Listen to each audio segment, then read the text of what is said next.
अस्सलाम वालेकुम। आज मैंने आपको एक ऐसी नेचुरल रेमेडी के बारे में बताना है। अगर आप आधा कप सोने से पहले अगर उसका इस्तेमाल करें तो आपको बहुत अच्छी और गहरी नींद आएगी और आप सही से सो पाएंगे। और इस रेमेडी का नाम है कफ़ीर। ये बिल्कुल दही की तरह दिखता है लेकिन दही से कम गाढ़ा होता है और दही से ज़्यादा फ़ायदेमंद होता है, क्योंकि इसके अंदर 12 से 50 किस्म के ऐसे फ्रेंडली माइक्रोब्स पाए जाते हैं जो हमारे लिए बहुत फ़ायदेमंद है।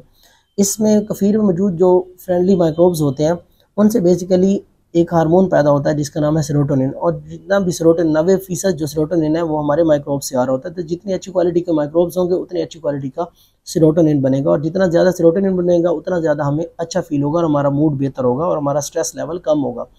और इसमें मौजूद कुछ ऐसे माइक्रोब्स होते हैं जो बेसिकली डायरेक्टली मेलाटोनिन जो है वो भी एक हार्मोन है जो हमारे सोने और जागने का जो साइकिल है उसको कंट्रोल करता है, वो पैदा होता है। जो लोग ज़्यादा देर जागते रहते हैं उन लोगों को मेलाटोनिन के सप्लीमेंट्स भी दिए जाते हैं। और इसके अंदर कफ़ीर के अंदर कुछ ऐसे माइक्रोब्स हैं जो डायरेक्टली एक अमीनो एसिड बनाते हैं जिसका नाम है ट्रिप्टोफान। और ट्रिप्टोफान से फिर सेरोटोनिन बनता है और सेरोटोनिन से फिर मेलाटोनिन बनता है।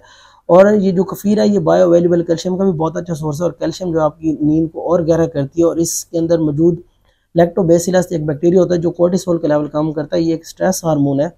जितना कोर्टिसोल का लेवल ज़्यादा होगा उतना आप सही से नहीं सो पाएंगे। अब आपने करना ये है कि कफ़ीर जो है इजीली मार्केट से या आपको वेबसाइट से इसके कफ़ीर ग्रेन्स मिल जाते हैं, उसको आपने उबले हुए दूध के अंदर डालना है और उस दूध को रूम टेम्परेचर पर रख देना है 24 घंटों के लिए। 24 घंटों के बाद आप इसको इस्तेमाल कर सकते हैं। डेली आप आधा कप जो है इसका सोने से पहले इस्तेमाल करें। इंशाल्लाह आपको बहुत अच्छी और गहरी नींद आएगी। अगर आप 24 घंटों से ज़्यादा रख लेते हैं तो और अच्छी बात है, क्योंकि वो फिर थोड़ा खट्टा भी हो जाएगा और उसके अंदर लैक्टिक एसिड बढ़ जाएगा और लैक्टोज कम हो जाएगा, जो कि आपके लिए बहुत फ़ायदेमंद है। अगर नहीं भी रख सकते तो 24 घंटों तक भी आप इसको इस्तेमाल कर सकते हैं।